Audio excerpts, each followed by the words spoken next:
Mark 5. And they came over unto the other side of the sea, into the country of the Gadarenes. And when he was come out of the ship, immediately there met him out of the tombs a man with an unclean spirit, who had his dwelling among the tombs, and no man could bind him, no, not with chains, because that he had been often bound with fetters and chains, and the chains had been plucked asunder by him, and the fetters broken in pieces. Neither could any man tame him. And always, night and day, he was in the mountains, and in the tombs, crying and cutting himself with stones. But when he saw Jesus afar off, he ran and worshipped him, and cried with a loud voice, and said, What have I to do with thee, Jesus, thou Son of the Most High God? I adjure thee by God that thou torment me not. For he said unto him, Come out of the man, thou unclean spirit. And he asked him, What is thy name? And he answered, saying, My name is Legion, for we are many. And he besought him much that he would not send them away out of the country. Now there was there nigh unto the mountains a great herd of swine feeding. And all the devils besought him, saying, Send us into the swine, that we may enter into them. And forthwith Jesus gave them leave. And the unclean spirits went out, and entered into the swine. And the herd ran violently down a steep place into the sea. They were about 2,000, and were choked in the sea. And they that fed the swine fled, and told it in the city and in the country. And they went out to see what it was that was done. And they come to Jesus, and see him that was possessed with the devil, and had the legion sitting, and clothed, and in his right mind. And they were afraid.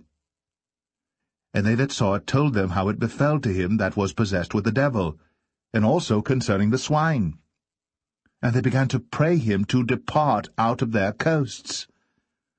And when he was come into the ship, he that had been possessed with the devil prayed him that he might be with him. Howbeit Jesus suffered him not, but saith unto him, Go home to thy friends, and tell them how great things the Lord hath done for thee, and hath had compassion on thee. And he departed, and began to publish in Decapolis how great things Jesus had done for him. And all men did marvel. And when Jesus was passed over again by ship unto the other side, much people gathered unto him, and he was nigh unto the sea. And behold, there cometh one of the rulers of the synagogue, Jairus by name. And when he saw him, he fell at his feet, and besought him greatly, saying, My little daughter lieth at the point of death. I pray thee come, and lay thy hands on her, that she may be healed, and she shall live. And Jesus went with him, and much people followed him, and thronged him. And a certain woman, which had an issue of blood 12 years, and had suffered many things of many physicians, and had spent all that she had, and was nothing bettered, but rather grew worse, when she had heard of Jesus, came in the press behind, and touched his garment. For she said, If I may touch but his clothes, I shall be whole. And straightway the fountain of her blood was dried up, and she felt in her body that she was healed of that plague. And Jesus, immediately knowing in himself that virtue had gone out of him, turned him about in the press, and said, Who touched my clothes? And his disciples said unto him, Thou seest the multitude thronging thee, and sayest thou, Who touched me? And he looked round about to see her that had done this thing. But the woman, fearing and trembling, knowing what was done in her, came and fell down before him, and told him all the truth. And he said unto her, Daughter, thy faith hath made thee whole. Go in peace, and be whole of thy plague. While he yet spake, there came from the ruler of the synagogue's house certain which said, Thy daughter is dead. Why troublest thou the master any further? As soon as Jesus heard the word that was spoken, he saith unto the ruler of the synagogue, Be not afraid, only believe.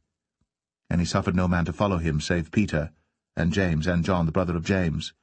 And he cometh to the house of the ruler of the synagogue, and seeth the tumult, and them that wept and wailed greatly.